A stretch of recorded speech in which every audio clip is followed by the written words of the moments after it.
Welcome to the Andrew D'Angelo podcast. Constant Constance. Each week, Andrew, renowned jazz saxophonist and brain cancer survivor, invites us to look at the many worlds of his guests, with conversations that cover all the arts, human resilience, a little bit of politics, and a lot of humour. You can't fail to have a fantastic time.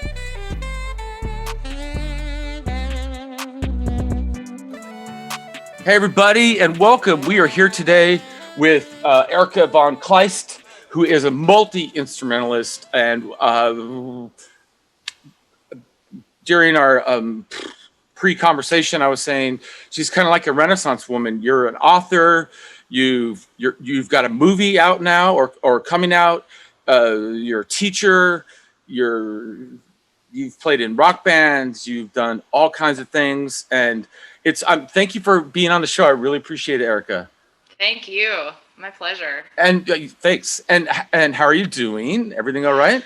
I'm good. I'm recovering from the debut of my rock band, which I play bass in. We did that last night at the bar downtown here in Whitefish, Montana, where I live. And it was fun and amazing and had a great time. But man, it was a late night.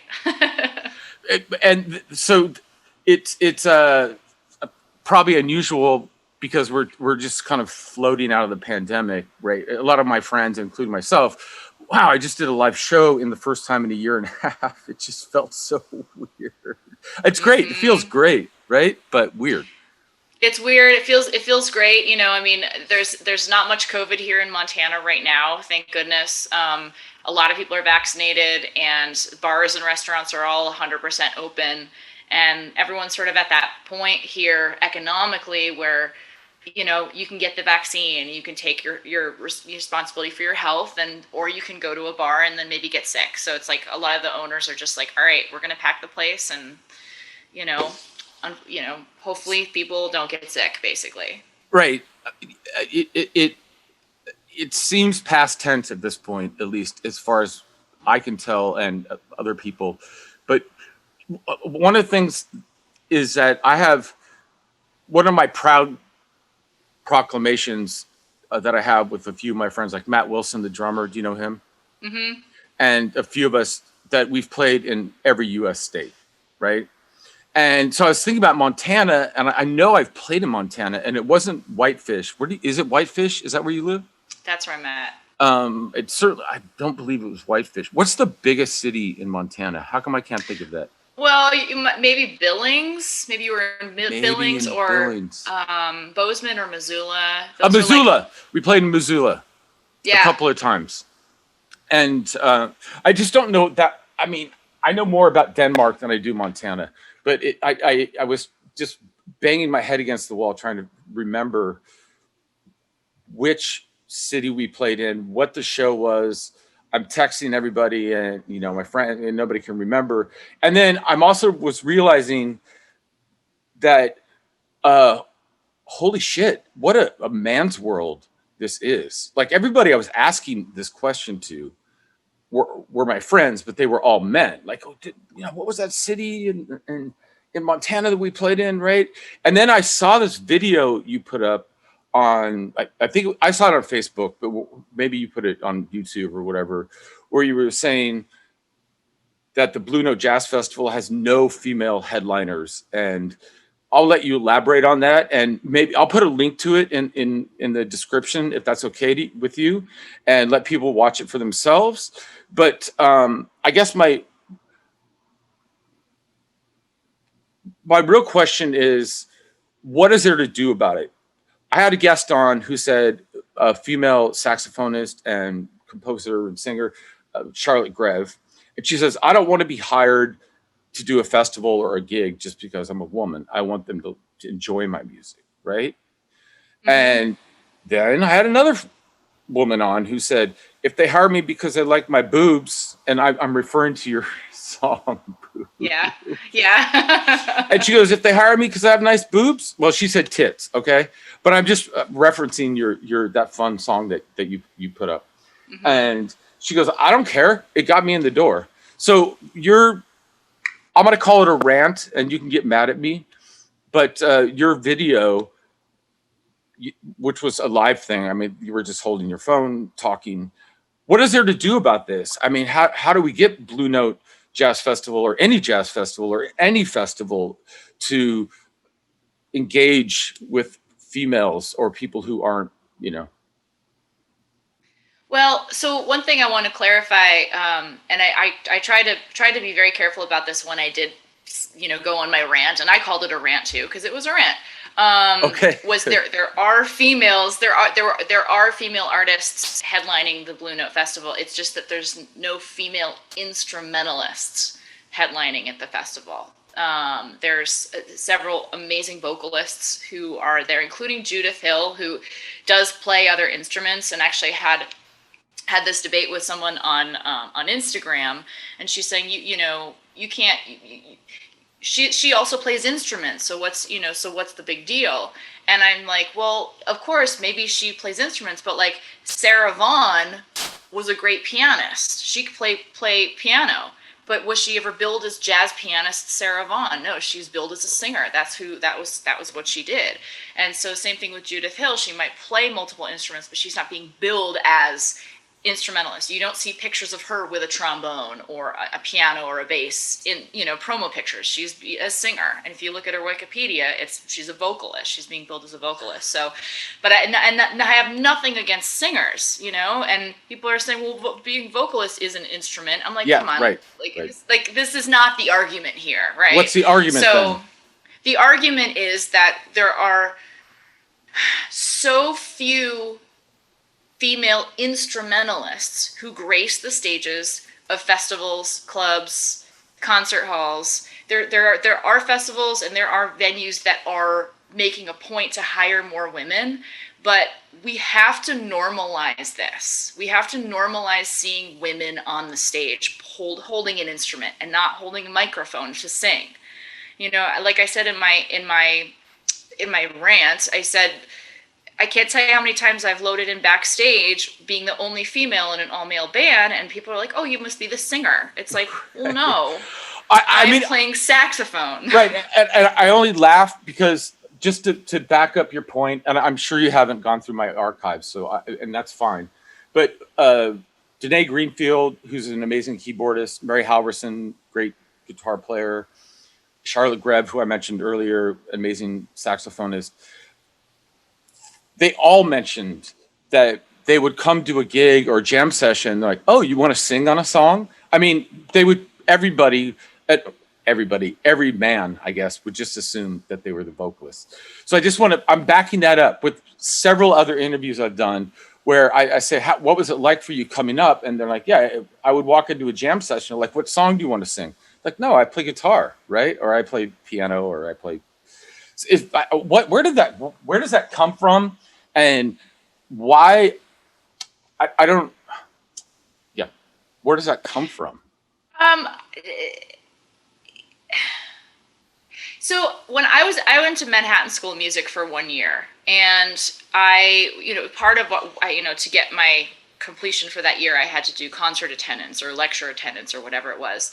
And so I attended this lecture, and it's very faint in my memory, but some things did stick out. It was this gal who was getting her doctorate, and she was presenting about the history of women in music, playing music, and sort of a lot of the stigmas, historically attached to like women playing certain instruments. So like, for instance, I would say like 150 years ago, when women would want to learn how to play a musical instrument, they would be discouraged from playing the flute because it's like it's a very beautiful instrument, but you're spitting, and that's not very ladylike. They'd be discouraged from playing violin because you get the mark under your chin, and that's not very ladylike. You'd be discouraged definitely from playing cello because your knees are apart. And one of the instruments that women were encouraged to play was piano, because you sit there and you're ladylike. Prim and proper, yeah. Prim and proper, exactly. Yeah. So I think this sort of stigma, this discouragement from women playing instruments other than piano or singing, right, is it's historical. It's a historical thing that has gone on for centuries. So now you have women, who are picking up the trumpet and the trombone, and you're buzzing your lips, right? And it's historically men on these stages, and it's not necessarily. I don't want to say it's not ladylike, because it's like you just do what you do, but I'm just saying historically women were not encouraged to play these instruments. These are boy instruments. These are guy instruments. Okay, then all the girls would pick up flute. It was like flute in concert band, like in 4th grade. It was like all the girls wanted to play flute, Right. and all the boys played trumpet, and not all, but so it's this these historical sort of biases towards these instruments, and this still goes on today, and that's what I mean. But we need to normalize seeing women on stage playing like trumpet, trombone, saxophone. Like, we need to normalize this. And I understand when other female instrumentalists say, I don't want to be hired because I'm a woman. And trust me, I have made that stance before. I published an article in the Jazz at Lincoln Center 25th anniversary book that came out. It's like a lot of articles by different musicians, and I had one published in there, and I make that point, saying I worked a whole lot harder to become a musician than I did to become a woman. Right. I'm only laughing because it's like, I get it. And I don't want somebody to hire me because I'm a gay man. I want to be hired because they love my music, right? Mm-hmm. But go ahead. Sorry. Yeah. Well, just to conclude that thought, it's an uphill battle, though, when you don't see women on that stage. And I think this is one of the reasons why a lot of really talented young women who are in high school, who will grace the stages of, like, they're essentially Ellington or any of these band competitions or the Gen Conference, they don't tip over into college playing jazz professionally or wanting to go into professionally, because there's not a whole lot of they don't have people to idolize on these stages that look like them. I mean, they do, but it's just when you have a major jazz festival come out and their lineup has no headlining female instrumentalists, this is what I'm talking about.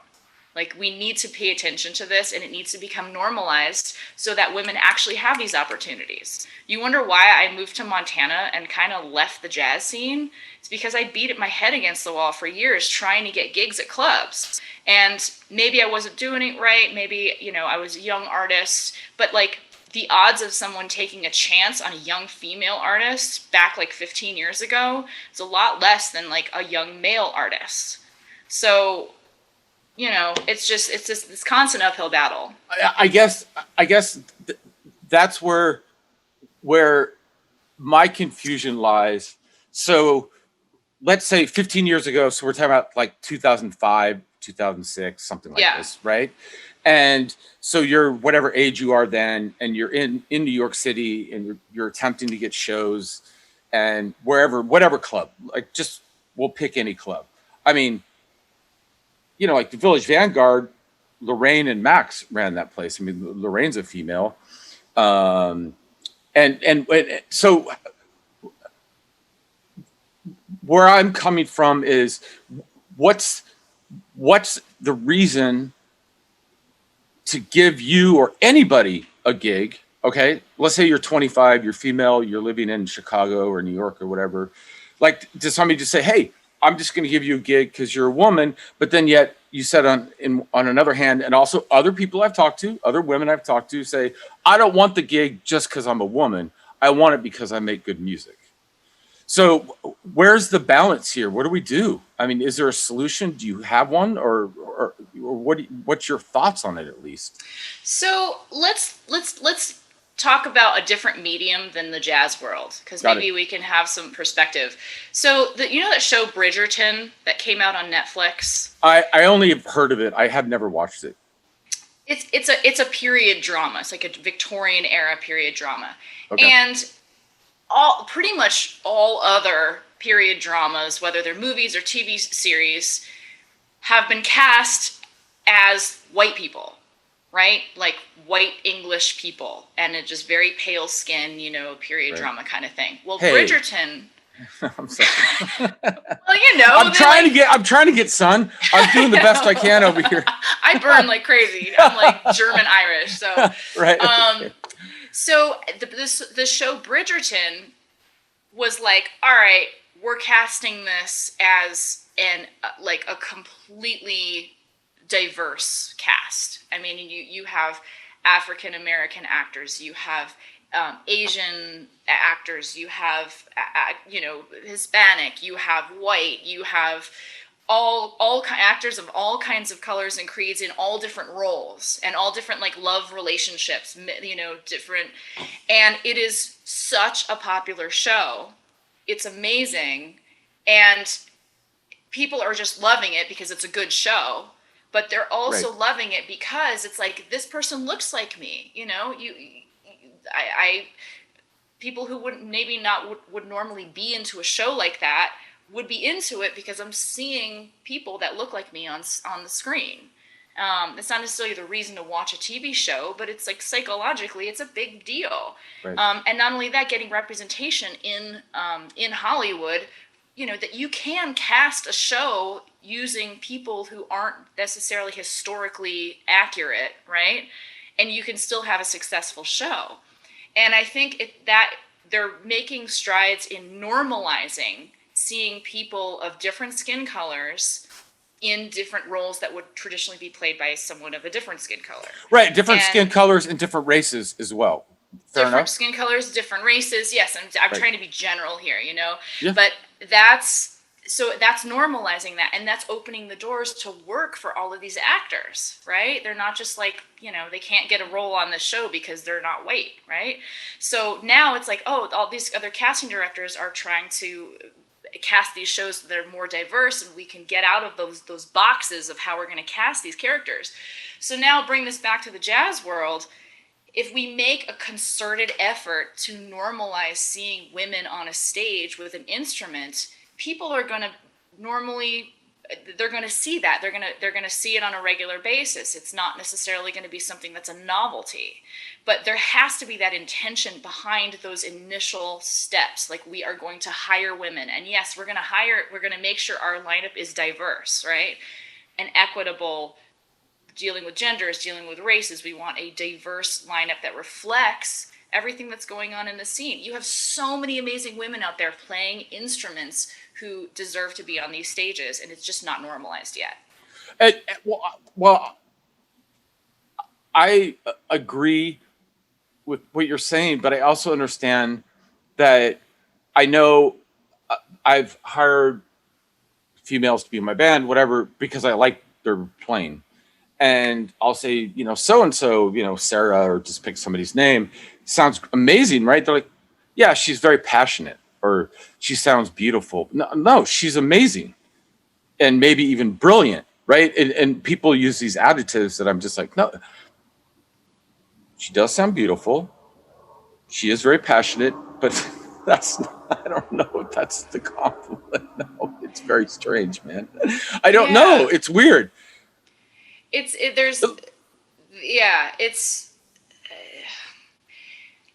I don't know. I'm not a psychologist, I'm not like, I haven't studied like the history of like gender inclusion and all of that, and why society thinks this or that, or a sociologist, but I know that there are conscious and subconscious biases towards seeing women on a stage. Like, so last night, my rock band played. We're called Minx, and we're 3 women.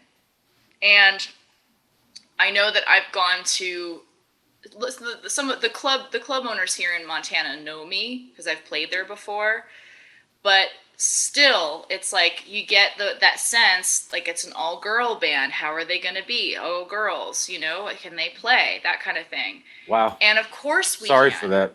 And it's not like a direct thing, and it's right. but it's this it's implied. It's implied. It's implied. Well, I talked to the New York press secretary, who's a first generation Filipino immigrant gay man. Okay. And Gwen, who is the New York borough president, Manhattan borough president, is female, and she has to prove herself. he goes, women in politics have to do like extra work to prove that they're capable of doing their job. Where he goes, men, and he goes, as a Filipino guy, I have to prove myself because I don't look like Andrew, right? Or like Mitch McConnell or whoever, Donald Trump or Joe Biden or whoever, right? Those people just kind of are like, all right, you're a politician. But Gwen or like Aries, you know, we have to, he goes, I have to study all weekend before the press conference because I have to go in there and then have the extra whatever fuel to prove. And I hope I'm getting Gwen's name right. Do you know her name, the Manhattan Borough president? Why would you? And I just thought that was interesting. And so is that relatable to what you're talking about here about the rock band and like, all right, 3, okay. And forgive me, everybody. And I've been getting some shit. I'm just making a joke with Eric, because Erica is, because she's also a comedian, but you know, all right, 3 chicks in a rock band. Cool, man. Right. Like, yeah. I wonder if they sound good. Well, of course they do. Right. Well, it's like, but the thing is, you wouldn't say, yeah, 3 dudes in a rock band. Yeah, right. Yeah. Exactly. Like, it's crazy. So this is what I'm talking about. It's that implied bias. And it's not necessarily like nefarious. It's not necessarily made to be judgmental or discriminatory. It's just this implied bias because you're women, right? And it's because it's not normalized. It's not normal to see a chick rock band. It's not normal to see a female on stage like blowing trombone. I mean, it's normal to me because this is the world I'm in, and it's normal to you. But to a general ticket buying public, it's not normal. And this is why we need to make extra steps to normalize it. And like seeing women in politics, like we have a female vice president now. I mean, I'm sure she's, you know, there are people that are uncomfortable with that because they're used to seeing a dude, right? And right. These are these things that we need to normalize, and we need to see more women in these leadership roles so that we can normalize this, so that we can have more opportunities for women in the future. I think normalization is key. We're literally sitting here. Eric and I are sitting here. It's 2021. I had the New York press secretary, Aries de la Cruz, to the Manhattan Borough president on my show. And he said, and I've talked about this on my show before, but he said, if he took me to a press conference with him, okay, just randomly as an analogy, he said they would acknowledge me as the press secretary before they would acknowledge him. And I said, oh shit, really? He goes, yeah.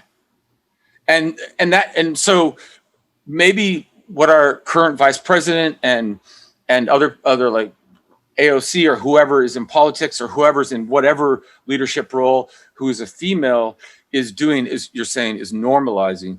But geez, man, why do women have to work so hard to get into those positions? You know, why do they seem to have to take more laps around the track or like run farther, you know? We have to run farther, do it faster, do it better. You know, we have to overcompensate in some aspects because we're not being heard. You know, we have to overcompensate in a lot of ways. I mean, we're not getting paid the same amount. I mean, statistically, women make 78% in general of what a guy would make in whatever that particular job would be, medicine or accounting, I don't know. But yeah, we make less money than guys. And we just have to overcompensate for everything in order to be heard and be seen. I was, what kind of got me into, well, first of all, I Googled you. Okay, so there was that. And then it took me this video of you doing a sax sectional with some of the kids from the New York Youth Orchestra. Do you remember that? Mm-hmm. And you're doing an amazing job. And I have to say, that it just tickled my heart because it reminded me of when I was a kid and my teacher, Waldo King, would have sax sectionals with us. And I don't know, it was just fun. But I also noticed it was like 5 boys, right? Like these young men in the sax section. Are there, in that program that you're part of, are you finding more females coming into the program, or at least applying, and or? Yeah, I've been a part of the adjudication process for pretty much every year for NYO, and the first year there were hardly any female applicants, and So what year? What year would that be? Like, what's the first year? What do you mean? 2018. 18. Okay. Yeah, and then every year it's been progressively, more applicants who are female. There have been several amazing young women in the band for the last few years, and I've had discussions with Sean and Joanna and the folks who are in charge of running the band and putting the band together from the applications, and they're very well aware that we need diversity in the band, and we need to have young women in the band. We need people from all walks of life in the band, so they do make an effort to make sure it is diverse and equitable, and and also features the best players that are going to sort of fit the band for that year. So could you just fill us in? You dropped a couple of names there, and I'm not familiar with them. Who's Sean and Diane? Who are they? So Sean Jones, trumpet player. He is the music director, artistic director of the NYO Jazz program. He's the president of the Jazz Education Network as well. He's a dear friend of mine, and unbelievable musician and visionary educator. Joanna Massey. Oh, Joanna. Sorry. I'm sorry. Yeah, she's the I can't remember her exact title at Carnegie Hall, but she's she's part of the education world at Carnegie Hall, and she used to be part of the education department at Jazz at Lincoln Center, and I've known her since I was in high school. And so the two of them are just this powerhouse team that have put NYO Jazz together, and it's pretty incredible what they're doing there. It's you went to Hall High School, right? Is that what you said? Yeah. And you said that was a strong band program, if I remember correctly, in an interview that I saw that you did, right? Yeah, very strong. Right. And I don't know what years you were in school there. I mean, in the 80s, when I went to Roosevelt High School in Seattle, I don't know if you've heard of that school, but we had an incredible music program. And, a lot of these programs are just not there anymore. I don't know about Hall. I know Roosevelt's still there, but, parents ask me all the time, like, I'm trying to get my son or my daughter, wants to play drums or trumpet or whatever, and the school has no band program. What do I do? And I say, I don't know what to tell you. They can study with me. I mean, there's that. And I started this for years. I had this thing called the Brooklyn Jazz Camp, where I would engage every summer with some students who would come to New York, and they would spend a week with me, and we would just play music, and I would basically embed them in my scene. So they would meet, my friends, and they'd get to take lessons with people that they wanted to study with, whoever that was, or go out, take them down to the Village Vanguard or the Jazz Standard or Smalls, right?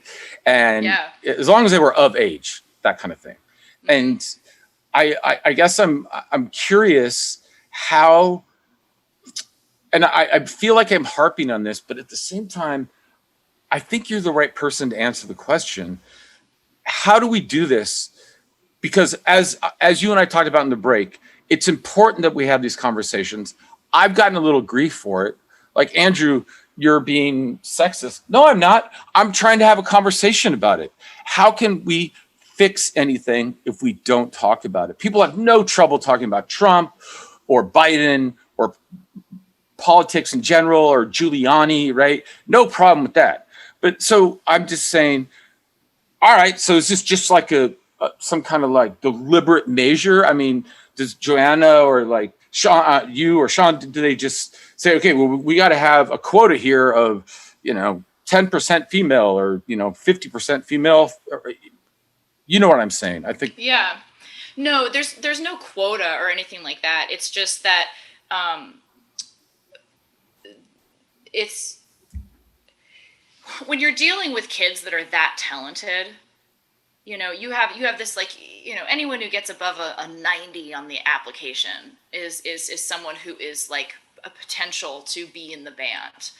And it just kind of boils down to what is going to be a good reflection of the program. Like, these kids can play. How do we make this equitable and diverse? And what's great is you have the pick of the litter in terms of talent, because so many incredible kids show up and audition for this program. So you do have a diverse group of kids to choose from. That's not always the case with jazz programs, because you just don't know what the applicant pool is going to be. But for NYO, you see all of these different people on stage, these young people, and I think that's an important part of their credo, is to make sure it's diverse and reflects all aspects of society. And that's why there's several women on the faculty, me included, Shami Royston, Mimi Jones, to have that influence. And I know that has impacted the number of applicants that have come in that have been women who have applied to the festival, young women who have applied to the program. So I think intention has to be there. Obviously we want to be chosen for a gig because we're talented, obviously, but also there has to be some kind of intention to try to break down those barriers and make sure it's all equitable. And in my opinion. Right. And on a certain level, I agree, but on another level, like this whole idea of talented, what is talented, and how does a person, male or female, anybody, go from age, but I started playing saxophone at age 11, right? So because I had opportunity, and my parents were able to rent me a saxophone. But so somebody has to get to the point where they can even achieve or pursue their talent. So they have to buy an instrument, they have to take lessons or whatever, study, whatever that means. Maybe they don't have to take lessons, maybe they just study. If they don't have a band program, if they're underprivileged. And then so they finally get to applying to Carnegie Hall, NYO. And so don't you agree, Erica, that talent, does it just come about? Or are we born with it? Or does it need to be cultivated, kind of like a garden, like plants, and everything? Food needs to be watered and taken care of. But what if we don't have the resources? I'm just curious what you mean by talented.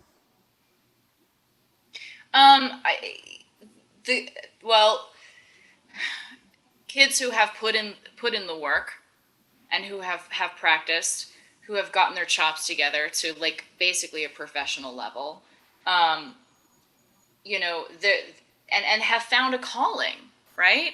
I think that's part of talent too, is just knowing that like your heart is pulled in a certain direction, like that that like you've been put on this earth to make great music, or to do pottery, or to grow flowers. I don't know, like whatever your calling is. Whatever it is, right? Yeah. Yeah, but like that's the thing that you want to do, and if you love that, and I think there's a certain element of being born with a gift. I think there is an element of that, but unless, like you said, if that's got to be cultivated, and that's a mixture of opportunity, it's a mixture of support and work ethic and dedication, and any of the young people that have all of those things kind of come together is what I personally call talented.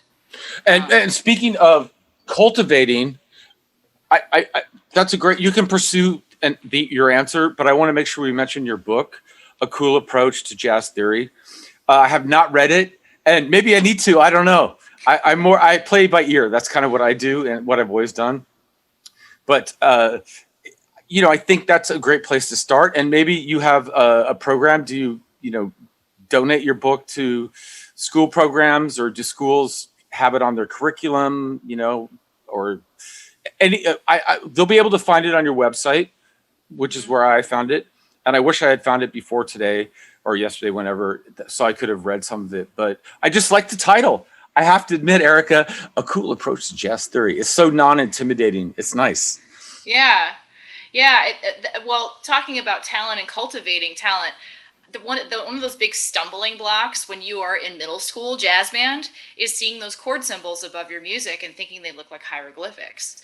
And I always ask when I go in front of a middle or high school band, and I say, who solos here? And like maybe 4 kids raise their hand, and like, so those of you who don't solo, why don't you solo? And I actually ask them, and well, it seems hard, it seems confusing, all those chord symbols. I'm like, okay.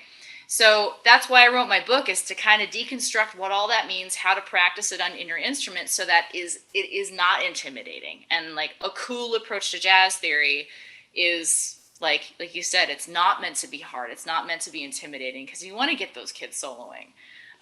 It's illustrated. There's like a character named Ollie the Jazz Cat that walks the kids through the book. It's like literally you could color it in with crayons. It's Wow. it's like the most fun jazz theory book ever, and it's been successful. I'm trying to get it into some schools. I've self-published because I just I want to have control over the marketing of it and the distribution. I want to give discounts to schools. I've talked to teachers about doing bulk orders. I have a lot of control over that. At some point, I'd like to find a publishing company, but right now it's kind of a bit of a monopoly in that world. So I'm trying to keep it mine and also keep it off of Amazon. Right. But so let's just say in this moment on this particular show, and I'm sure you've talked about your book at great length in other places, that if anybody is interested in my world and supporting Erica's book and having it at your school, that would be amazing. And we can connect you. Again, I'll put a link in the comments so that people can find your website, and it's in the store. That's where I found it. It might be other places on your website. But the reality is that I just wanted to tell an anecdote that made me think about this, because my teacher, I think I was 14, I might have been 13, said, I was called Andy back then, said, Andy, you solo here. I was like, I don't know what the fuck to do. Like you said, there's all these hieroglyphics, and he's like, just play whatever you want, right? And so I totally went out of control. Like I went longer than the form, right? I'm being Andrew even at age 13 or 14. And it was so fun. And it was just close your eyes and blow. And then he's like, all right there, Charlie Parker, calm down. Your solo's over, right? He cuts the band off. He's like, you stop here. I was like, oh, okay. I just thought you would find that funny. I love it. That was literally my first solo, and I'll never forget it, because my teacher was like, just go. And then I didn't stop, and then so we had to cut the whole band off. That's just I love it when you find those kids that are willing to kind of go out on a limb and just kind of put it all out there. It was so fun. Play. Yeah. It was so fun. Like I didn't care. I didn't know what key we were in. I didn't know what zone we were in or what chord changes were. I just played. And then I got, educated or whatever, programmed, and now I know all that stuff. I'm wondering if it's hindered my abilities, but I actually would like to get your book just to see how you're talking to young people, because I don't understand. I know you played in Darcy's band, right? You were in Secret Society, and I know Darcy's super into harmony and all that. But I also saw you do an interview or something where you were talking about jazz theory versus music theory in general. Is that fair? Am I putting words in your mouth? I've mentioned the differences between like jazz theory as opposed to the type of theory that's traditionally taught in conservatories, if that's what you're talking about. I've mentioned that a few times. Yeah, I guess as somebody who is, I remember one time I was doing this gig with Paul Motion, the drummer, Bill McHenry, the saxophonist, Dwayne Eubanks, the trumpet player, and I think Ben Street or Eric Rivas on bass. And I said, what's a B circle 7? Right? And they all just started laughing. I was like, I don't know what that is. Well, it's a B diminished 7. I do know what it is, right? But at the same time, I was nailing the changes because I was playing orally, as you say, right? That's how you put it, right? I was playing by ear. And that's just how I learned. So I don't know if it's wrong or right, but sometimes I like to see different perspectives, just like we were talking about women in jazz, and just like I've talked about homophobia in the music business. And again, it doesn't have to be jazz. Just I had a chef on. We talked about sexism in the restaurant industry. I've talked about racism just in the world in general with African American males, and so I like and enjoy looking at different perspectives, and so it might be kind of cool to check out your book, and then I actually have somebody in mind. My friend Carolyn Castellano, who teaches up in Boston, has a very strong music program at her school. Maybe she would be willing to buy a bulk order of your book. But I have to read it first. I'm kind of selling something I haven't checked out. I'm sure it's totally cool, right? I'll send you a copy. I'd love to hear your thoughts on it. Amazing. I'm not asking for a freebie, but if you want to do that, that would be amazing. No, I'd be happy to. Okay, thank you. And then just in conclusion, is there anything that you wanted to talk about that we didn't get to, or anything you'd like to say to the world, or whatever? I don't know. I always have lots to say. Go for it. But I can't think of anything in particular.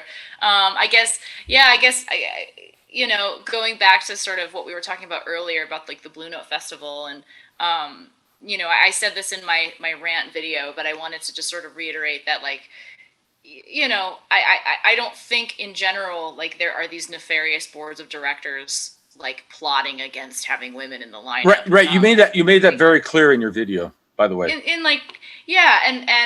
just because we are a jazz community and we care about each other, and I think it's like making sure there's that awareness that this is a major issue in our field, and it's that lack of awareness that showed up in that moment when they published the lineup for the festival. And I'm hoping that other festivals can kind of take that and, like, all right, we need some equitability here. We need some diversity. We need opportunity for women on these stages, and it needs to be in the forefront of our minds right now. And I think that's kind of the most important thing. And I don't know if folks at the Blue Note saw my video or whatever, or what they think. And again, it's not meant to be hateful or negative. It's like you said, we have to have these conversations, and these we can't stop talking about it until things change. Until things change. And for me, Erica, I want to be very clear that particular day where I messaged you, I specifically went on social media because I need to get out of my wheelhouse. I'm just surrounded by these amazing musicians, and a lot of them are men. And I said, let me just see what happens. It was literally one of those moments. Let me just see who I could find that's out of my wheelhouse. You and I have never met, as far as I know. I saw you play with Darcy's band, okay? Mm-hmm. But I think it was at the Jazz Gallery, the old Jazz Gallery, maybe. Yeah. And then all of a sudden I saw that video, and I was like, there you go. And then I was like impressed. You weren't really playing victim, in my opinion. You were just stating some facts, and you said, look, I don't think there's like a nefarious group of men going, we're not going to hire any women. Yeah, right. Wow. And I was like, this is cool. And it's something I brought up on my show, and I have gotten a little grief for it, but I am confident that if we don't keep discussing this and keep opening up the door to this particular room, that we're never going to, change is not going to happen. And maybe there is some kid's parent somewhere that watches this and goes, you know what? I should get my daughter, that trombone or trumpet or whatever it is, right? And we'll figure it out. We don't have a lot of money, but we'll figure it out, right? Mm-hmm. And so it's very important. And I just want you to know I really appreciated it. And I felt like it was a little bit of a, like a little bit of a synchronicity moment for me, not for you, but just seeing that video and going, oh, there you go. All right. See if Erica wants to come on. Beautiful. Well, I want to say, all right. There's one last thing that I wrote down. I actually got to play one of Jackie McLean's saxophones. I was at this party, a kind of random party in Brooklyn. It's maybe 2 a.m. We're in this apartment. And I remember that the person having the party, we got locked out of her apartment, so she had to climb through the fire escape from her neighbor. It was this whole thing. And anyway, it's like 2 a.m, and she goes, "Hey, Andrew, man, would you play? I have Jackie McLean's one of his saxophones. Would you play it?" I was like, "What?" It's like 2 a.m. And she goes, "Nah, nobody will care. And it's you." And also the reed apparently was Jackie's reed, like still on the mouthpiece. So when did Jackie pass away? Do you remember what year that was? It was like 2005 or 6, I think. Right. So 20-year-old reed. Yeah. 2 a.m. We're in Brooklyn, and we probably had smoked some weed before it was legal, but that's okay. I don't work for the president. And it was really just, it was magical. I'm not sure how I sounded, but everybody loved it. But I know you played with Jackie, or you got to meet him or something. What's that story? I met him several times when I was like, I'm from West Hartford, and he was living in Hartford and running the Hart School of Music Jazz program and also the Artist Collective. And, at the time, 4 great saxophonists were all his proteges. It was Chris Allen, Julius Tolentino, Wayne Escoffrey, and Jimmy Green. And all 4 of them were at Hart at the same time. And Chris Allen was my private teacher when I was like in middle school, going into high school. So, he took me under his wing, and I got to meet, Julius and all these guys who were in college playing saxophone, and also got to meet Jackie, who was their teacher, several times. And I remember one day it was Jackie's birthday. So a bunch of us piled in, I forget whose car, maybe it was Jimmy's car.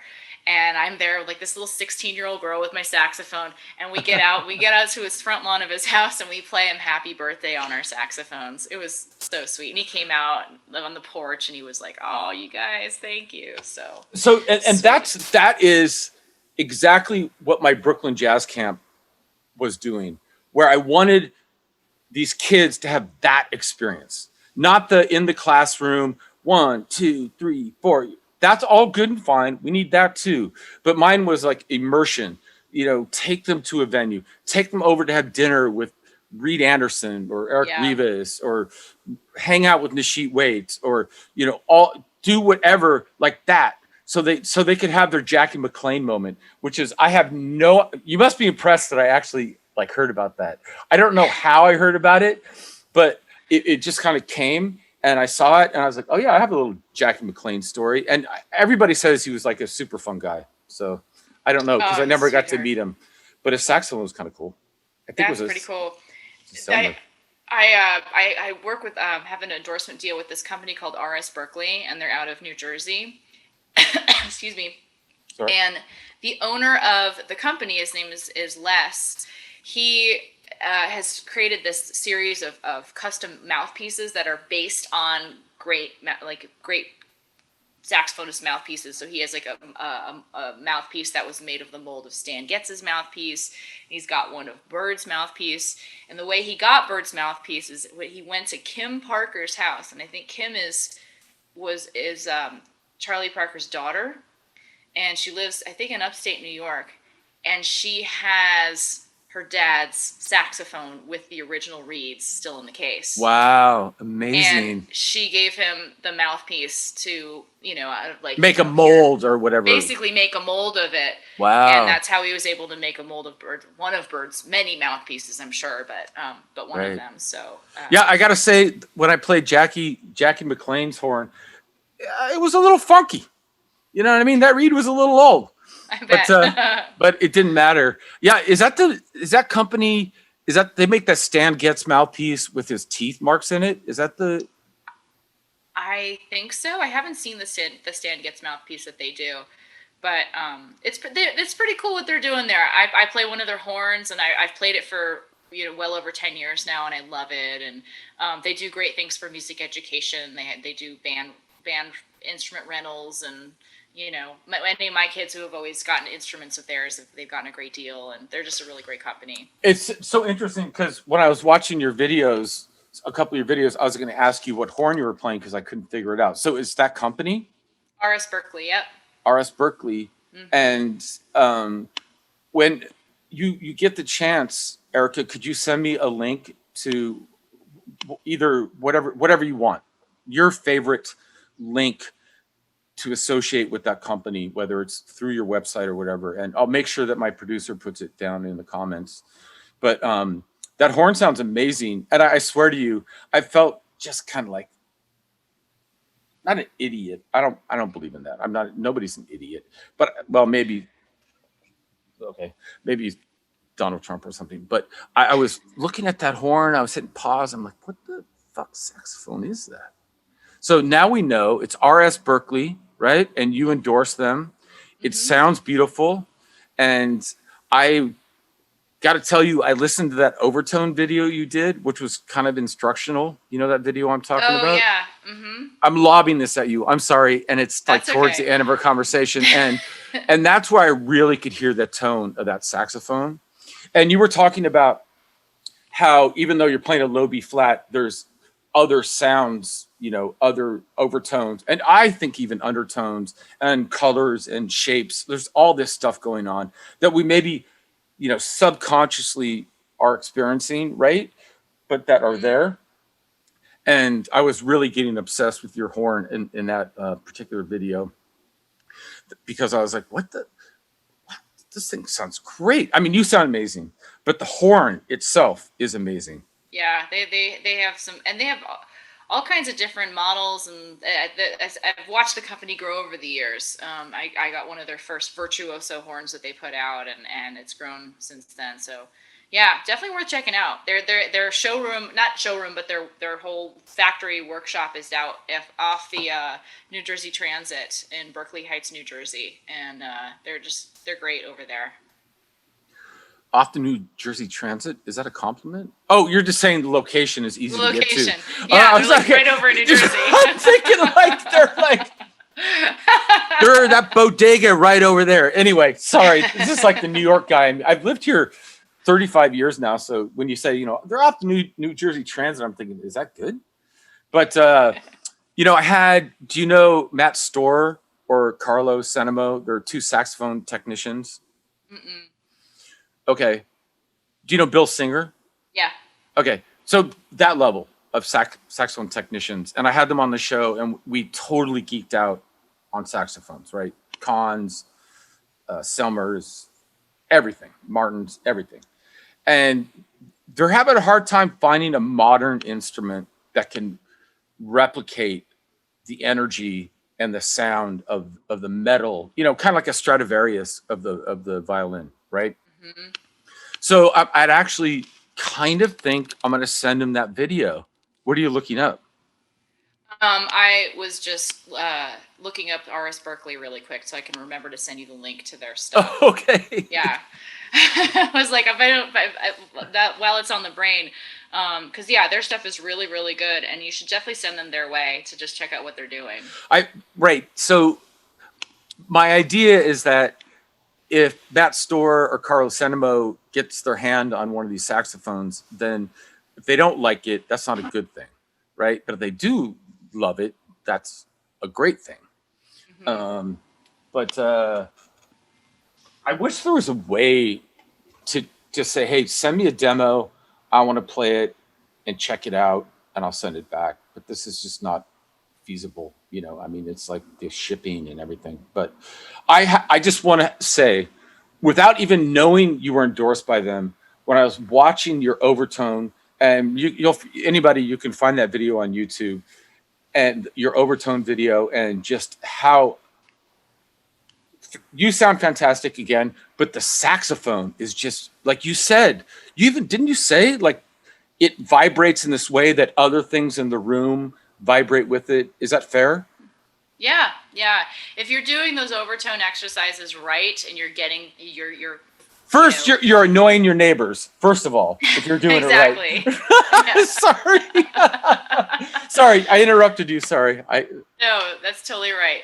And then if you get those that subtone, particularly in the low B flat, where just the whole horn is just buzzing like a la Ben Webster, then it's like all those overtones are going to come out, and like your dishes might start rattling, and you're like, light fixtures are going to buzz. It's like a piano, it's like a certain note on the piano is going to buzz something somewhere. You're going to, it's resonance, I don't know physics, but that's how I just sort of describe it. But a good horn definitely helps. A good mouthpiece, a good reed. You kind of have to have a good setup to really, really get the and job just done. a good vibe. You have a good vibe. You have a good connection. I feel like you and that instrument. I'm one of these people that believes that we are connected to our instruments. And that goes for anybody in a machine shop or whatever. I've talked to my friend who's a machinist. He's like, yeah. He goes, the tools I use are a part of me, or like a recording engineer. And there's just something about you and that saxophone that just has this vibe, and I would say vibration, if it doesn't sound too new agey, that really works for me. And here's another preconceived story I wanted to tell you. Was I remember when I was doing a lot of these overtone exercises, I lived on 18th Street in Brooklyn. And at one point, my neighbor just started banging on the floor. Shut up! Oh, no. It's okay. Because even you said it could be a little, challenging, right? Mm-hmm. But it was just funny. I'm like, well, like doing all this shit. And I think it was like 10 in the morning or something, probably too early. And he just banged on the floor. And he's like, shut up. And I was like, right. Sorry, dude. But I don't know. Sorry. I'm not trying to make fun. What? Go ahead. Yeah. My dad actually used to, when he was like 10, he used to live downstairs from Frank Zappa in the East Village. Oh, they used to rehearse above him in the apartment, and my dad was like, I can never get any homework done because it was so loud. that's kind of like an amazing story on two levels, right? Like, wait, you live below Frank Zappa, right? But also could be kind of annoying. Are you guys done? You done jamming up there, right? Not necessarily a good thing. Oh, that's a great way to end. Erica, thank you for being here. So nice to have you. Thank you very much. Thank you. Yeah, my pleasure. Great conversation. Thanks. All right. So I'm going to say goodbye and have a great day. Is it day there? It's still day there, right? Great evening. Yes. Okay. And I'll talk to you later. Okay? Yeah, definitely. All right. Keep in touch. Thanks, Andrew. All right. Take care of yourself. Yeah, you too. Bye. Thank you for listening to this episode of Constant Constance. Tune in every week for new conversations. And if you want even more, check out Andrew's Patreon for more exclusive content and additional conversations. Hosted and produced by Andrew D'Angelo. Edited and mixed by Lucy Little. Original music by Andrew D'Angelo and Maximilian Moore D'Angelo. Intro is Henrietta Weeks. Thanks so much. See you next time. You fucking rocked it. Like she doesn't know she says podcast, right? Like she doesn't even